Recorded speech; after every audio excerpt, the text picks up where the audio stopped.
Good evening or good afternoon if you're watching in North America.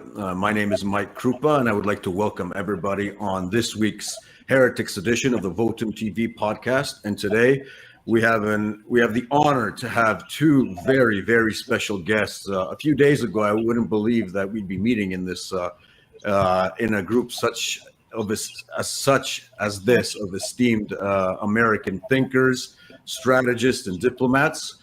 Who will be with us for the next hour as we discuss very relevant issues pertaining to the geopolitical and international scene today, especially as it pertains to the situation in Ukraine. So first of all, I would like to introduce Chas Freeman.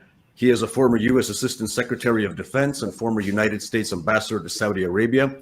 He was the Principal Deputy Assistant Secretary of State for African Affairs. He was also Charge d'Affaires in Bangkok and Beijing, Acting U.S. Commissioner for Refugee Affairs and Director of Program Coordination and Development at the U.S. Information Agency.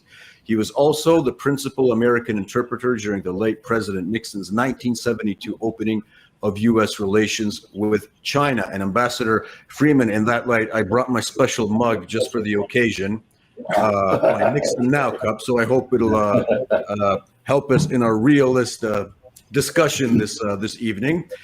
And of course, our second guest, Douglas Macgregor, very well known to our viewers. He is the former advisor to the Secretary of Defense in President Donald Trump administration. He is a decorated combat veteran, author of 5 books, an all-around great strategic mind.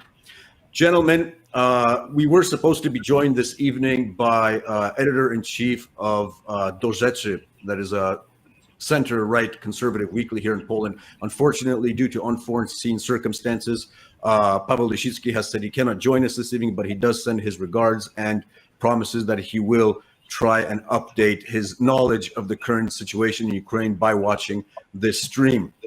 So I think the fundamental question that has to be asked at this point, something that can have a double meaning, and I'd like to direct this first question to Ambassador Freeman.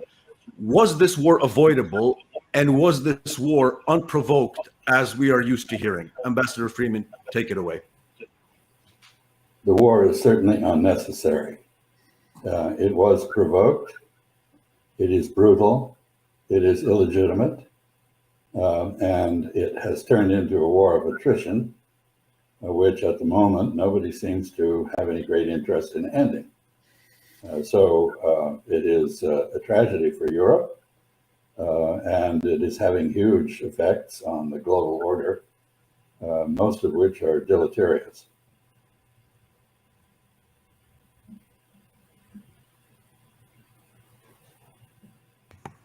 Doug, would you like to? Sorry about that. Yeah, I was on mute. Doug, unprovoked, avoidable. Your thoughts? No, I think Ambassador Freeman's correct.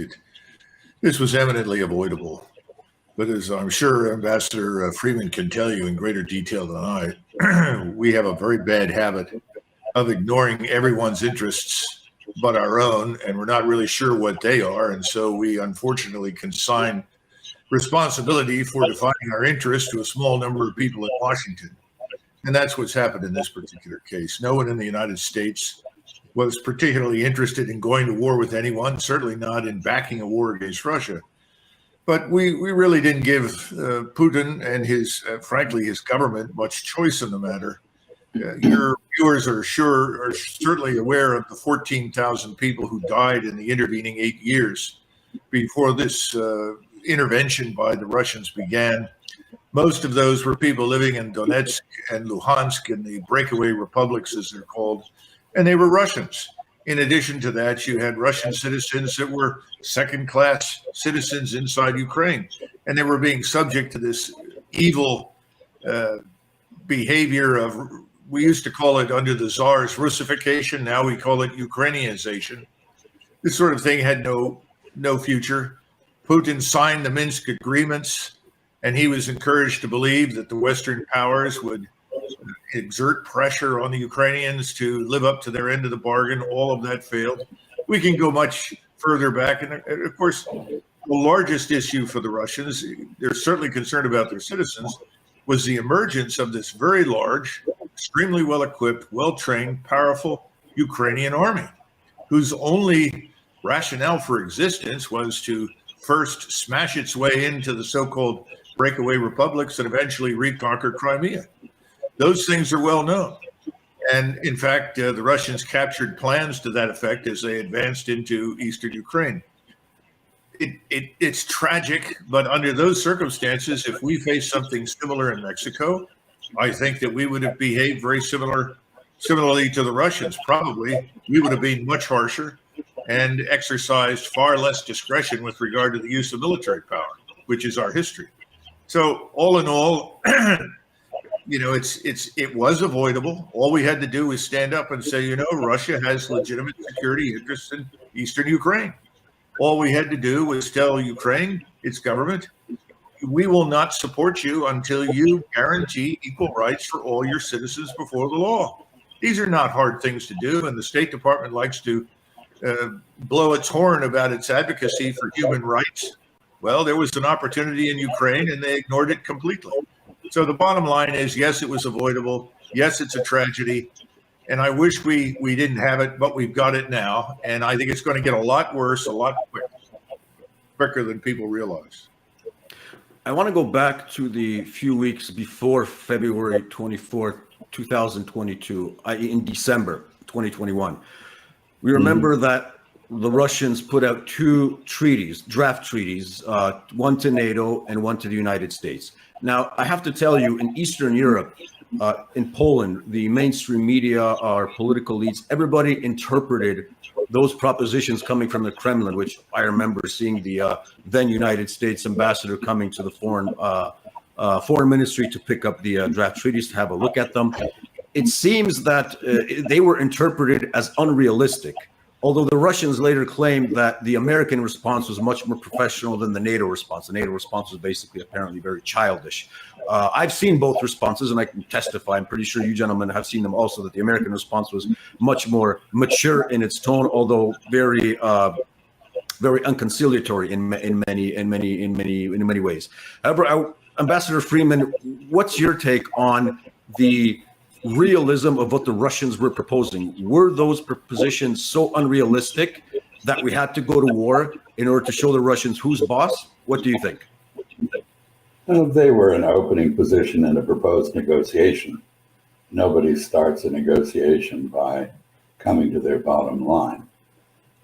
Essentially, we now have a situation in which there was a solution to the issue of the Ukrainian civil war, basically. I mean, there are 3 or 4 wars going on.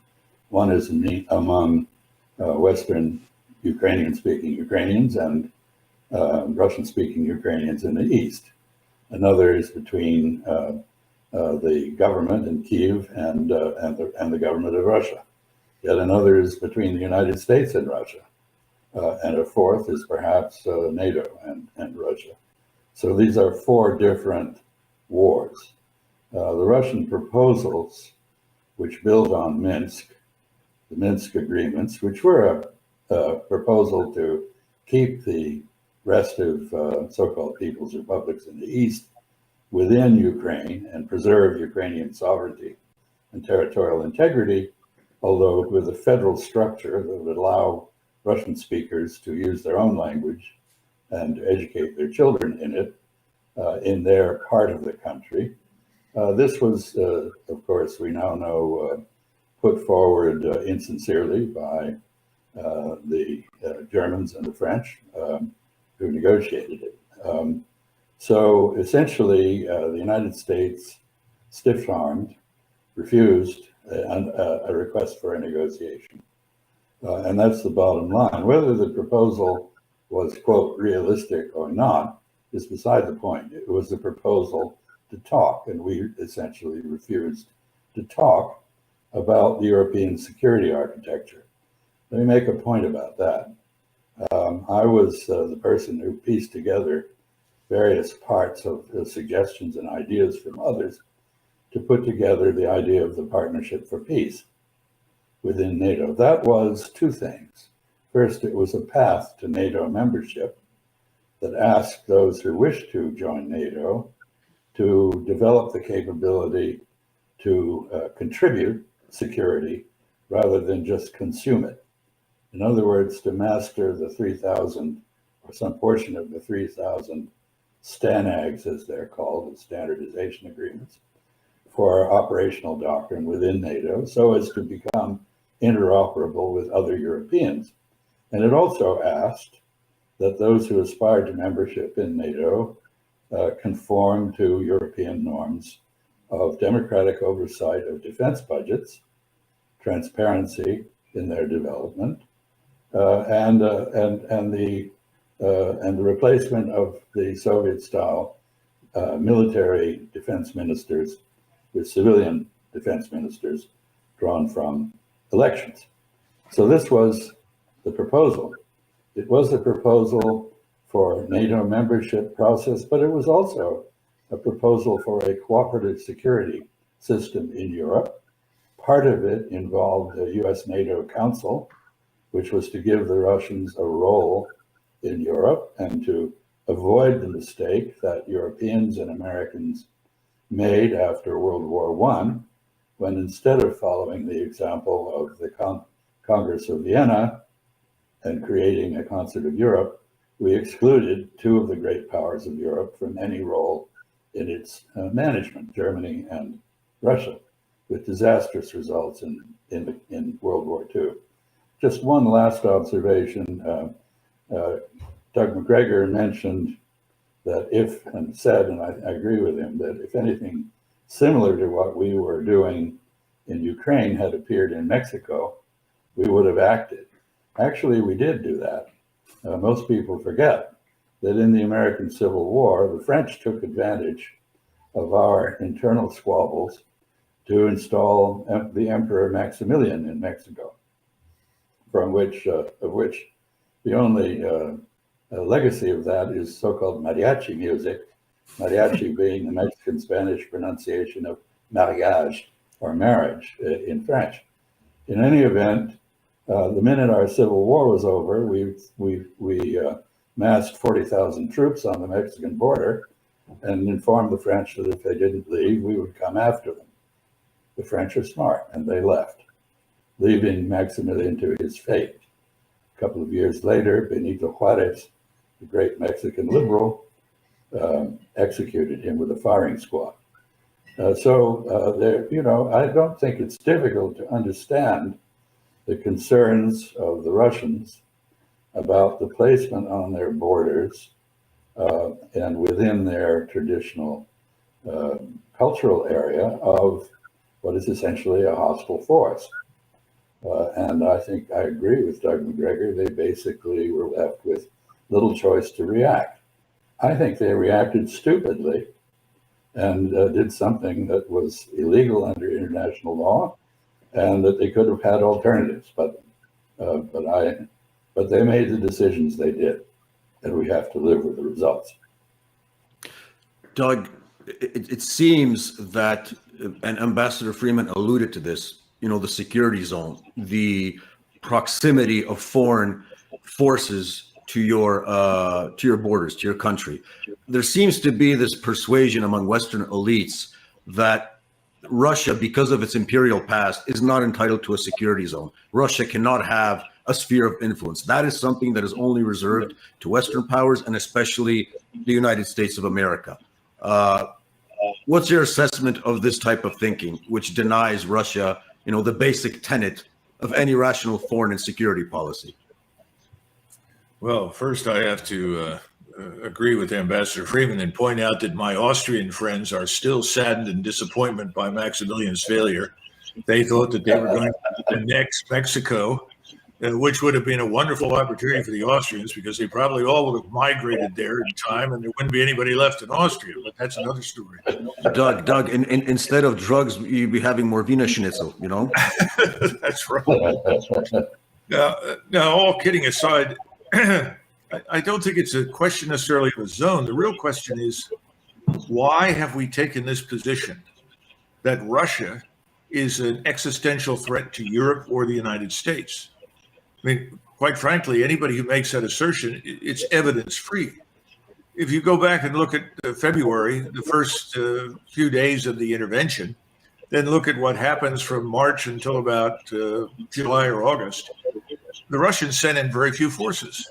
And several people said, oh, well, look at the Russians. They don't have very many forces, do they? Their army is too small. And they don't seem to be very good. Now, I don't agree with the not very good. I understand the constraints under which they operate because Putin took the position. We don't want to kill lots of Ukrainians. These are people just like us. We don't want to do a lot of property damage. We want negotiations. And he thought, wrongly obviously, that he could induce negotiations. Nobody was interested in talking. We don't need to go back over that ground. But that's the first thing. Is it because Russia doesn't qualify as a pristine liberal democracy? Well, if that's the standard, then Ukraine fails miserably and is worse now than it's ever been. Is it because Russia is too corrupt? Well, we've got lots of corruption in lots of countries, even in our own. This is nonsense. So where is the justification for treating Russia in this way? And then secondly, what are Russia's legitimate security interests? And I think you've stated them. They deserve to have a border area or neighbors that are not necessarily postured, organized, and equipped to attack them.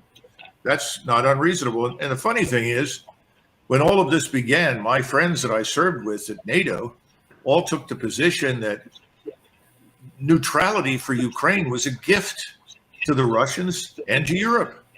What a wonderful thing. A nice, open, secure country that is neutral, where we can do business, where no one is threatened.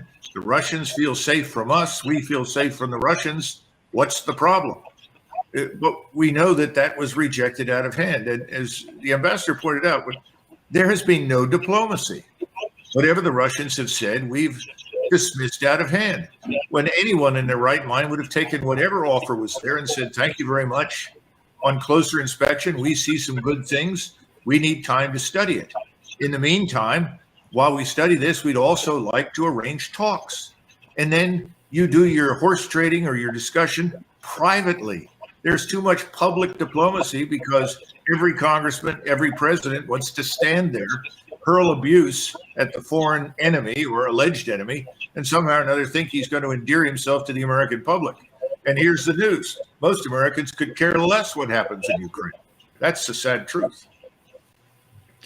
Well, in light of this, and because of Ukraine, the president of the United States was in Ukraine and in Poland, just left a few hours ago, actually, on Air Force One.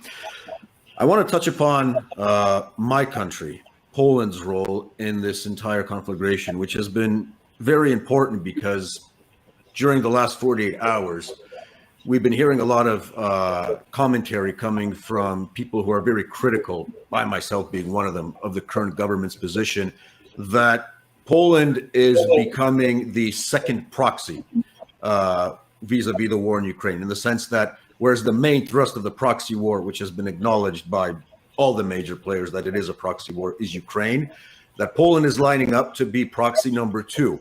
And in light of this, I picked up this quote from the late Edward Gierek, who was the head of the Polish United Workers' Party in the late 70s. So this is a man who dealt with three presidents, in essence, President Nixon, President Ford, and President Carter towards the end of the 70s. He actually hosted President Nixon in 72, just after the visit in China. I think it was 2 months after, in June of 1972. And Gierek, in an interview in 1992, when asked about how newly reborn Poland should deal with the United States, stated the following, I quote, "Believe me, I have talked to 3 American presidents, and I know that for them, we are just pawns on the grand chessboard of world politics." Fairly controversial statement, but I'd like to get both of your thoughts, gentlemen, on that perspective in light of Poland's role in the current proxy war with Russia. Ambassador Freeman.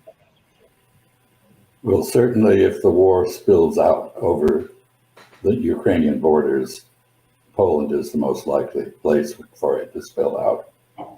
That is clear. And it is very appropriate for the government of Poland to be a bit cautious about that. I think there's an issue, a couple of issues I'd like to speak to, which bear on this, if I may. One is geography. If you're Russian, or for that matter, a Pole, you are a prisoner of geography. There's nothing between Moscow and the Pyrenees except plains that are easily crossed by cavalry or modern equipment. There's nothing between Moscow and Kamchatka except frozen plains. If you're sitting in Moscow, or you're sitting in Warsaw, or in Berlin, you don't have any natural defenses of a geographic nature. And therefore, you have to be concerned about the orientation and alignment of your neighbors. There have been multiple instances of invasion of Russia, both by the Mongols, by the French, by the Germans, and so forth and so on. So there's a perfectly rational basis for Russian concern about denying Ukraine to NATO, which, after all, was, during the Cold War, a defensive alliance, but after the Cold War mounted several offensive operations, obviously in the former Yugoslavia, but also in Afghanistan and Libya. So I think the concerns that Poles have and Russians have a rational basis and need to be taken into account. A second comment is about spheres of influence. Rather than Russia trying to incorporate Ukraine into a Russian sphere of influence, I think it was attempting strategic denial. It did not want Ukraine incorporated into the US sphere of influence known as NATO. And I think that's very clear. Spheres of influence may be objectionable to us, except in the Western Hemisphere, where we have always asserted a sphere of influence. But the fact is that attempting to deny other countries spheres of influence in a global order that is increasingly disorderly and multipolar is not going to work. Therefore, I think, and I should say, by way of advertising, there's a new handbook of diplomacy out in which I have a chapter on spheres of influence, which are a very interesting diplomatic tool, not much examined. So I think the geography dictates caution on the part of those countries that don't have natural geographic defenses. And it also dictates caution on the part of those who would place forces next to them that threaten them. I think Poland is in a very awkward position. It always has been. I'm delighted as the father-in-law of a couple of Polish Americans that Poland is back as a great power in Europe. But I think it does need to be very cautious in this context. Doug, your thoughts? Well, the Poles are a charming group of people. They have a wonderful history, but much like Americans, they have difficulty learning from it. And Ambassador Freeman has pointed to the singular reality that however great Poland may be, whatever its aspirations are, it is, for better or worse, wedged between two great powers, really great powers, Germany and Russia. Germany and Russia have lots of reasons to cooperate, but that doesn't mean that Germany or Russia necessarily have any interest in capturing, conquering, and administering Polish territory. And I think people need to get that through their heads. I see no evidence that Putin wants anything to do with Western Ukraine. I mean, he feels compelled to do what he's done in the East. He may ultimately, and I think he probably will, his forces will take all of Eastern Ukraine as a security measure in all probability. But there's no interest in Western Ukraine. If you're a Russian, do you really want to manage lots of Western Ukrainians that hate your guts? That's a very unrewarding exercise. Do the Russians want to manage Poles? Do the Germans want to manage Poles? The answer is no and no. So let's put this 19th century imperialist thinking to bed. Stop talking about Europe as a chessboard. Then let's ask a couple of very key questions. I never hear anybody say this. What do the Ukrainians want? Have they held a referendum in that country? Did everyone stand up and say, yes, we want war with Russia? I would tell you that if you go back to Zelensky's election, when he ran on a peace platform, he was elected overwhelmingly by the population of Ukraine, including not all, but a substantial portion of Western Ukrainians, because they, as well as the Ukrainians in the East, wanted the same thing. They wanted peace. They didn't want revenge. They didn't want a revanchist war to retake Crimea. They wanted peace. Peace is essential to prosperity. So I think we can say safely, no one has really addressed that question. What is in the interest of the people that live in the country? And that applies to Poland. What do the Poles want? Has anybody asked them? You've got a government right now that is extraordinarily hostile to Russia and seems hell-bent for some sort of confrontation. That's catastrophic in my view, and it's unnecessary. So what do the Poles want? Somewhere along the line, people have to ask that question, and the Poles need to answer. So do the Ukrainians. It's a little late for Ukraine, tragically, as we know. There may be only 18 to 22 million Ukrainians left in the country at this point, and everyone who's come out says they will never go back. It's tragic. I don't know that Ukraine will even exist as a nation state when this is over, regardless of what peace arrangements are made. Who knows? But we don't want that fate to befall Poland. So I hope that someone in Poland will stand up and say, what do the Polish people want? Let's find out. Maybe they don't like the answer, but I suspect it will be peace and prosperity, not war with Russia. Indeed. I think we need to, Go ahead, Ambassador. if I may come in Yep. on this, I think we need to recognize that one way or another, Ukraine has been effectively partitioned. That Crimea is not coming back under any circumstances.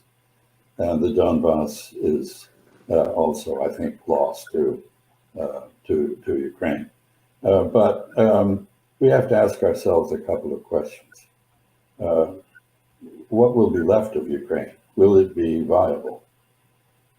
This gets to the loss of population, the fact that the major industries have been in the east, the fact that huge damage has been done to the country. I think people are dreaming if they think the European Union is going to come up with the money to repair all of that damage. But we don't know whether at the end of this, Odessa will be, you have to get a Russian or a Ukrainian visa to go there. We don't know. And so one question is, when this is over, however it ends, how does the Ukraine survive? That's pretty important to Poland, among other countries. The second question is, what sort of European security architecture do we anticipate? Is it one which is where Russia sits on one side of a DMZ, like in Korea, and the rest of Europe sits on the other side?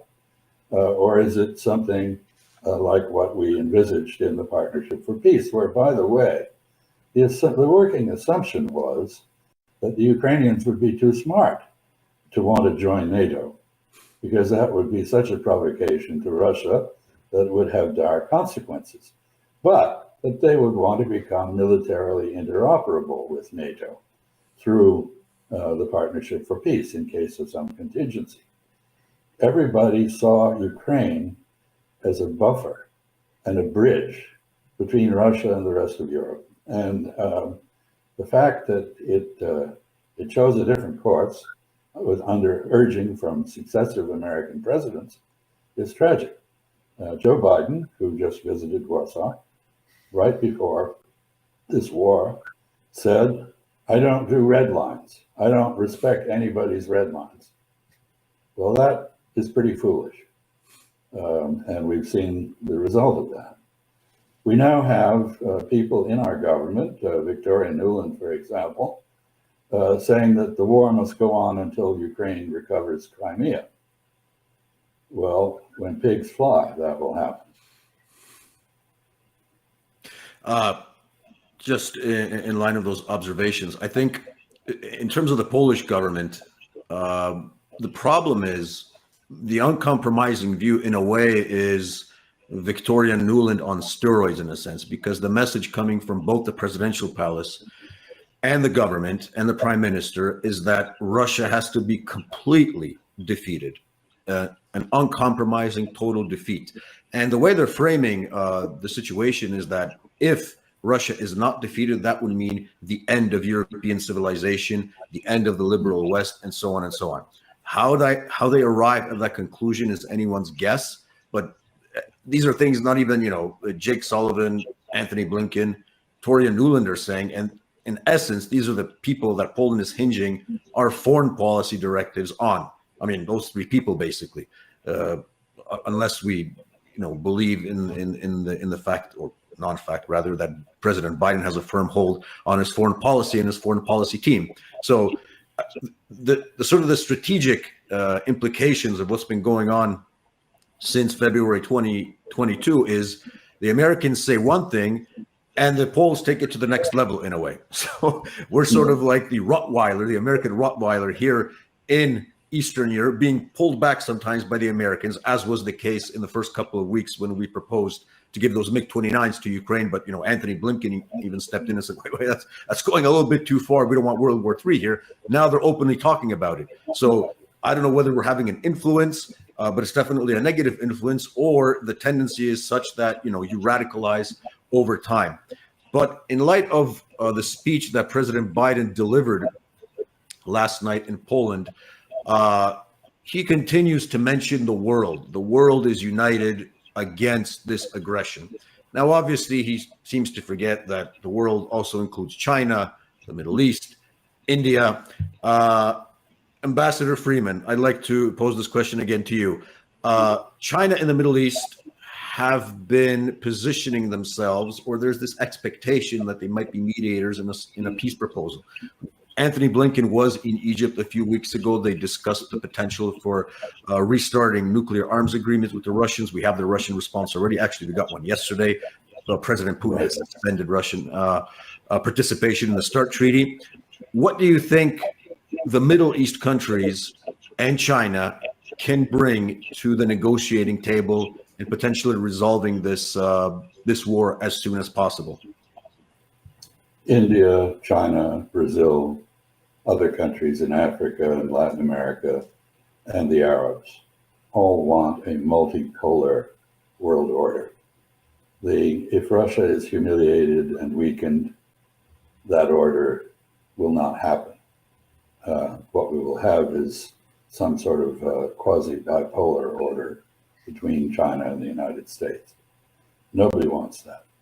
Therefore, when we say, that we must weaken and isolate Russia, there is people in the global south, as it were, outside Europe, beyond the G7, which is the club of former imperialist powers, all react negatively. That has no appeal at all. What they want is peace. They want access to Russian and Ukrainian resources, and they want Europeans to be able to devote their money to something other than fighting each other. Now, at the end of the week, probably on Friday, General Secretary of the Chinese Communist Party, Xi Jinping, will probably deliver a peace proposal. The danger is that will be rejected out of hand by the United States and others simply because it's Chinese. Well, how can a country that, quote, aligns itself with Russia possibly mediate? Well, the answer is, first of all, China has been very careful not to align itself with Russia, but it has not aligned itself with the United States either. In fact, the Indians are more pro-Russian than the Chinese. Yeah. All the polling shows. So this is complicated. But it is not true that a mediator with a bit of sympathy for one side, and the Chinese do sympathize with the Russian view that they were pushed into this by NATO enlargement and the refusal by NATO and the United States to negotiate. It is not true that someone with that sympathy cannot mediate. I helped when I was on active duty in the U.S. Foreign Service I helped to broker the withdrawal of Cuban forces from Angola, the independence of Namibia, the withdrawal of South African forces from Namibia, and an election process in Angola. There was no doubt during those mediation efforts, which were assisted by the UN and others, and in the latter stages actually by the Soviet Union, there was no doubt where America stood. And it was not with Cuba and Angola. And yet we succeeded. So I wouldn't rule this out, although I think there is a danger that if the Chinese feel that the United States is upping the ante with Russia and they think they're next, if we do weaken and isolate Russia, we'll go after them, that they will indeed do what Secretary of State Blinken has accused them of with no evidence whatsoever. They will indeed start to arm the Russians. And they could, if the Russians have some of the ammunition and equipment shortages that British intelligence keeps erroneously asserting they do, then the Chinese have the ability to make that up. So this is a very dangerous moment. The peace proposal, whatever it is, should not be rejected out of hand. It should become the basis for discussion. If the discussion goes nowhere, that's another thing. But if there's no discussion, I think this could be quite perilous. Doug, can Xi Jinping make a successful intervention here? I think under normal circumstances, he certainly could. Of course, I'm one of these people that tires of hearing people talk about the Communist Party because there aren't very many communists that I'm aware of still in China. The place can be described in many other ways. But I think it's important for people to understand that China's interest is not in waging war. It never has been. It isn't now. Whatever we don't like about the Chinese are very clear about their principal interest. That's business. And they want to build prosperity. To build prosperity, to do business, you need stability and peace in Central Asia, and that includes Ukraine. If you're going to make the One Belt, One Road work and do business with Europe, you've got to have uninterrupted lines of communication between Europe and China. I mean, that's Ambassador Freeman pointed to the nature of the landscape, and he's absolutely right. I mean, from the rail standpoint, even if you're going to use airships to move across that continent, is an extraordinary achievement if you can do it without warfare. The last time the world saw anything like that was under the Mongolian Empire. The Mongols controlled it. They imposed discipline, and prosperity thrived, frankly. Mongols don't usually get credit for that sort of thing, but it nevertheless is true. So my point is, yeah, I think we should listen, but we're not very good at listening right now. We tend to see the world as black and white. We have these ideological blinders on that essentially compel us to condemn everyone who does not readily submit to our will, who doesn't want to be part of a system that we obviously dominate thanks to our financial control of the globe. And we're already beginning to witness de-dollarization. We're watching the BRICS do that. The world is changing. It is multipolar.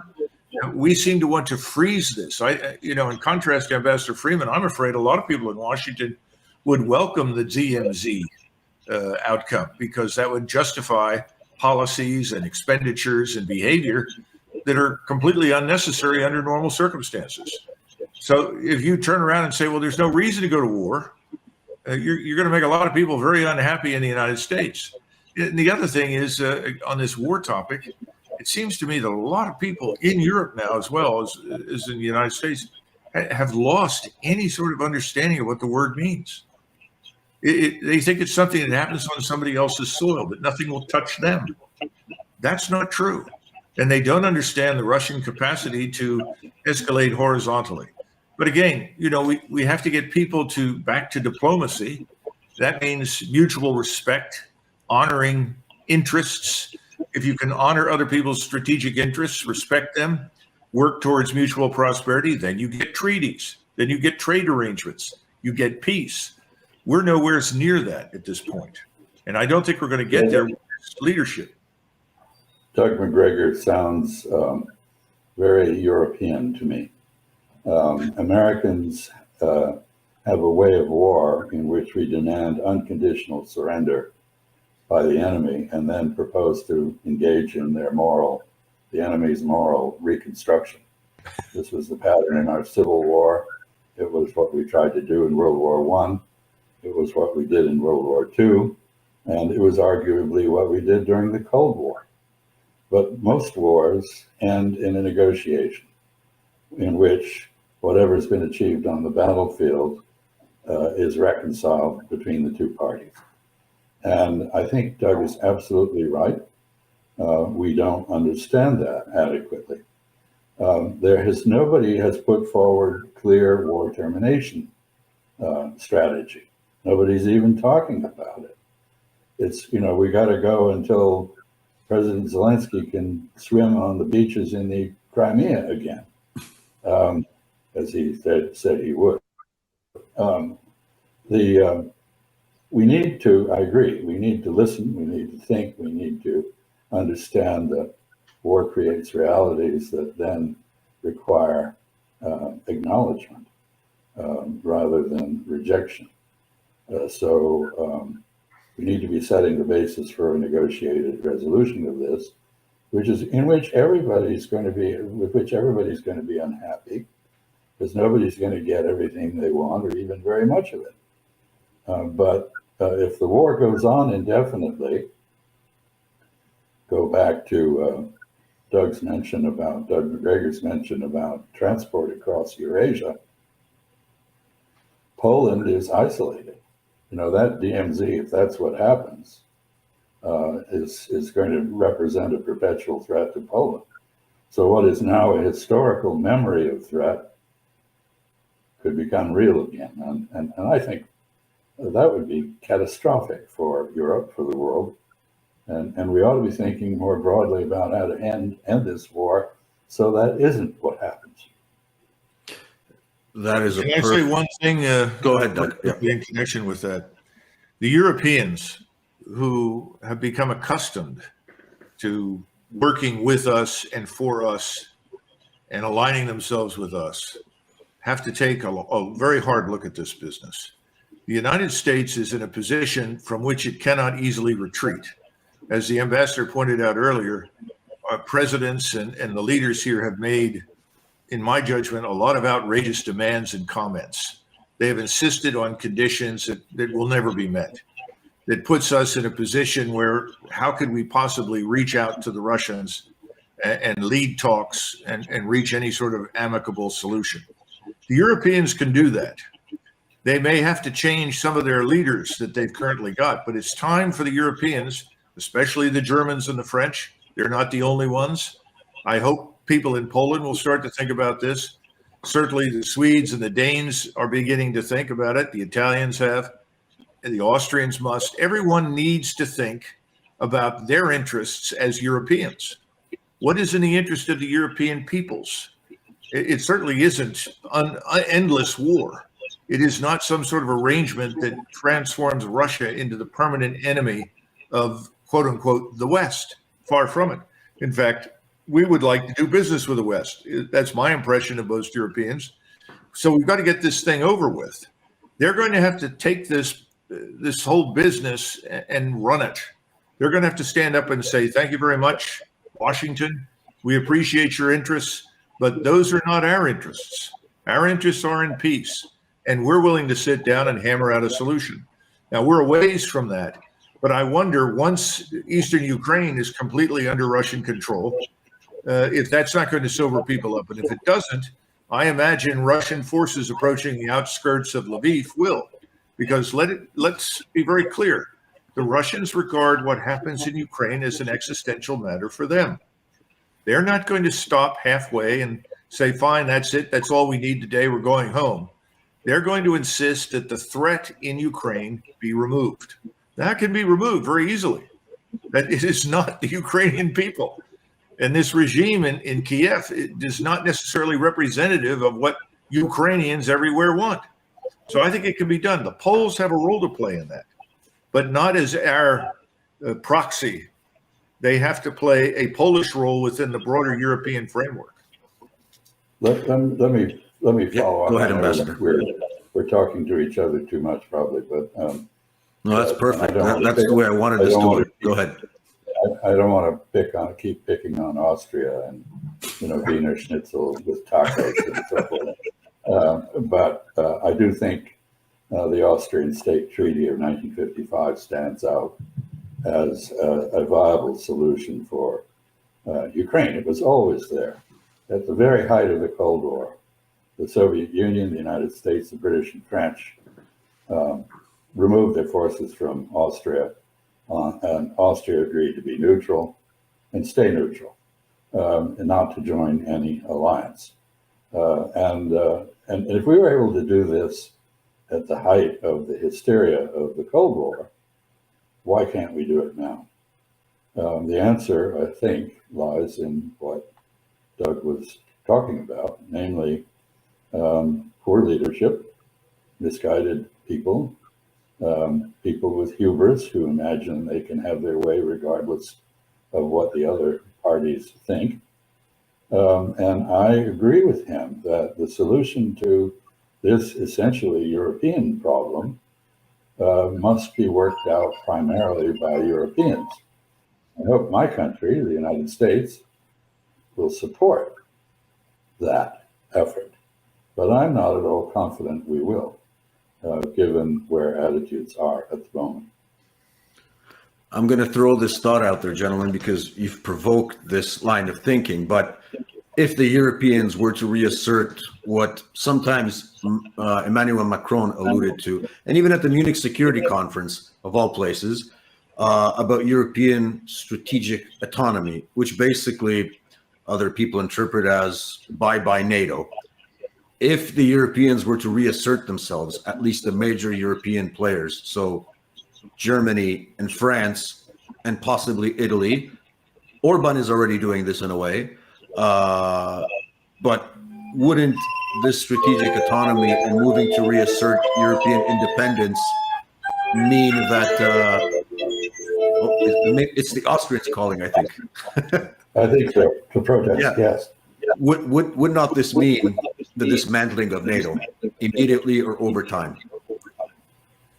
I don't think so, but I think NATO is essential for several reasons. It's essential for Europe because it is a means of enabling European cooperation on common problems. A very powerful Germany sitting at the center of Europe, when it's in NATO, is not threatening to its neighbors as it has been in the past. And I think the United States and Europe are in a single geopolitical zone. The United States needs to continue to be involved in Europe. What it doesn't need to do is to do what Europeans should do for themselves, namely provide an adequate defense. So I would myself be in favor of Europeanizing NATO and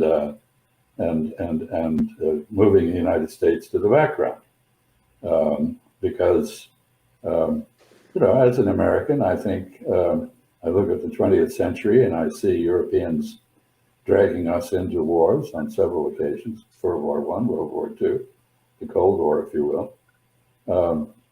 I don't think we want that to happen, so I think we need to keep a hand in and play a balancing role and help the Europeans deal with a powerful Germany and with a Russia with one foot in Europe and one outside.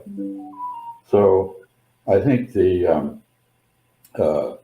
I think this is a reasonable proposition, and there's no need for NATO to disappear as such, but it needs to be transformed. Doug, if I could just say, Europeanizing NATO is something that a lot of us thought should have happened in the 90s instead of what occurred. Mm-hmm. We weaponized NATO, turned it into an offensive instrument. We started with this ridiculous notion: if it's not out of area, it's out of business. Forgot that the NATO alliance was essentially defensive and designed to promote stability and prosperity in Europe.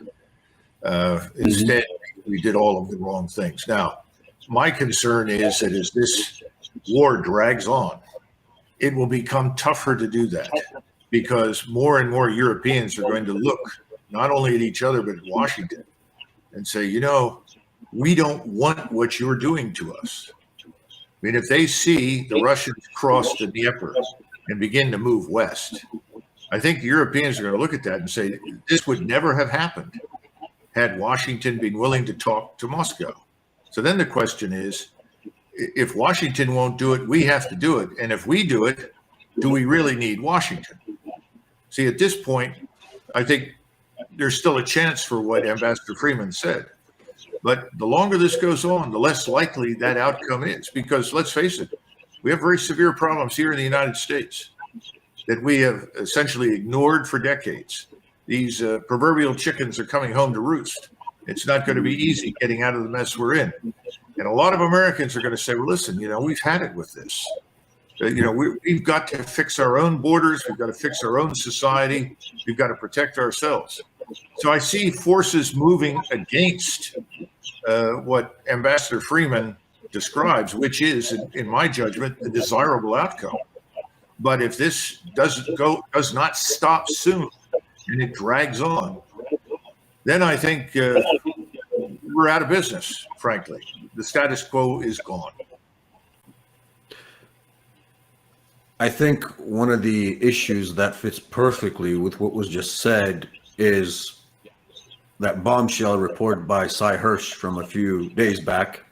Because in essence, if we were to believe, I'm not talking about the so-called Tom Clancy technicalities of what Cy Hirsch wrote, how the C4 was planted, the naval operations and so on. But if it turns out that it was, in essence, the decision of the President of the United States using American covert operators and parts of the Navy to destroy a critical piece of infrastructure of a NATO ally, wouldn't that mean that the United States basically declared war on Germany?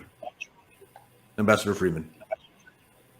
Well, I would say that Cy Hirsch has a stellar reputation as an investigative reporter, beginning with the exposure of My Lai massacre in Vietnam and the subsequent exposures of Abu Ghraib, and I find his report entirely credible. Whether the details are correct or not is as you suggest, essentially a trivial matter. It is certainly no means of alliance management. It is coercive. It is potentially explosive in terms of the relationship with Germany, in particular, the rest of Europe as well. But Germany has a central role in Europe, and the idea that you could cut off its energy supplies in order to make a strategic point that has been repeatedly discussed between the German and American governments, and which German views are very clear, and they did not agree with the American efforts to stop Nord Stream. So, to do this is the height of diplomatic ineptitude and potentially catastrophic. Doug? No, I agree completely with the ambassador, and I would point out that just as we fail to appreciate Russian concerns, interests, and feelings, we are not appreciating the impact on Germany. The German population has not missed this. You're talking about a very educated population that follows the news and information. They know what's happened, and there is a quiet sense of rage directed not at Moscow, but at Washington growing inside German society. And I think this is unfortunate for us, but Ambassador Freeman is exactly right. We behave badly. Can we recover from it? I don't know. Again, it's a question of how long does this drag on? The sooner we get it over with, the less damage it will have done to us. The longer it lasts, the more damage there is to Europe and to the United States, in my judgment, unnecessary damage to the alliance. We are, in our media, completely silent about this. It's not mentioned. It's the same in Eastern Europe. Europe. It's a very sad commentary on the state of the press in our society. We are We are prisoners of our own propaganda. I mean, 10, 15 years ago, would the New York Times, Washington Post be ignoring a story by Cy Hirsch? It's inconceivable, basically. But it is, we are where we are. Gentlemen, last question, because we did touch upon China. We touched upon multipolarity. Ambassador Freeman, as you were the top U.S. diplomat and representative in Riyadh during Operation Desert Storm. You know the country very well. And we've noticed that after the 24th of February 2022, not only has, the tone of relations between the United States and Russia gone totally downhill, but we're seeing other countries, typically considered traditional allies of the United States, pivot, well, maybe not pivot, too strong of a word, but start moving slowly towards the Russian position. We've heard that Saudi Arabia is interested in joining BRICS. Even Israel, with all its clout in the United States and the Israel lobby and the influence it wields, has taken a fairly balanced position, at least until this point, regarding the war. I mean, Naftali Bennett was for a time considered a mediator, and he spilled the beans a few days back by telling basically the Israeli audience that it was the Western diplomats that sabotaged the peace talks, which is another confirmation of what we knew thanks to Fiona Hill and other people before him. But where do you see, is this a genuine move on the part of Saudi Arabia? Or are we seeing a divorce, a final divorce between Riyadh and Washington in terms of a very clear geopolitical vector towards which Saudi Arabia is potentially going? American dominance of the Middle East, which was a phenomenon of the Cold War, is essentially over.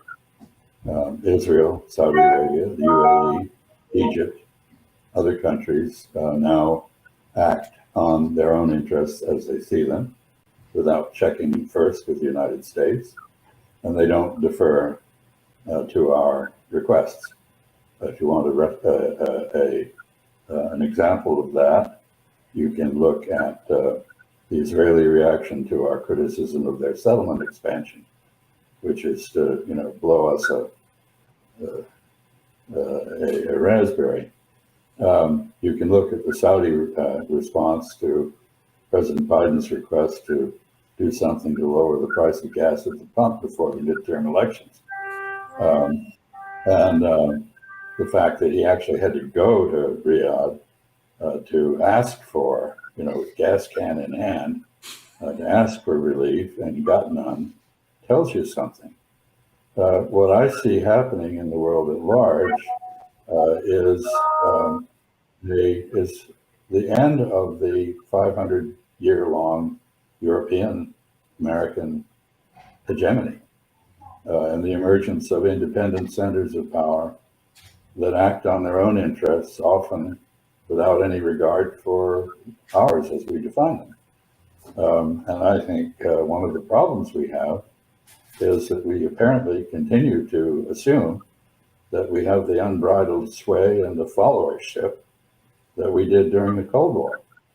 But now, to take the example of the Saudis, we were always able to finesse their disagreements with us over the Israel-Palestine issue because we had a common enemy in the Soviet Union, and in the case of the Saudis, atheism, which was one of the main motivators for them to align with us. So that's over. We're not playing our hand very well in this context, in my view. No, I'm gonna let Ambassador Freeman have the last word on that, and I, agree with him 100%. And I've got to go. Okay. Well,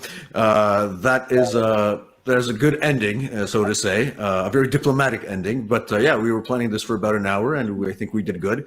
I hope we can do this soon. It was an honor to have you, gentlemen. For our viewers, our guests today were former U.S. Ambassador in Saudi Arabia, Chas Freeman, and former advisor to the U.S. Secretary of Defense under President Trump, Colonel Douglas Macgregor. Gentlemen, it was an honor. Hope to see you soon. And we'll be observing the world, I think, to bring some new insight to our viewers in the upcoming weeks. Thank you once again, and hope to see you soon. Bye-bye. Keep well. Thank you. Thank you for sticking with us all the way to the end. Please like, comment, and subscribe. Make sure the notification bell is turned on so you don't miss any important news. Thank you for sticking with us all the way to the end. Please like, comment, and subscribe. Make sure the notification bell is turned on so you don't miss any important news.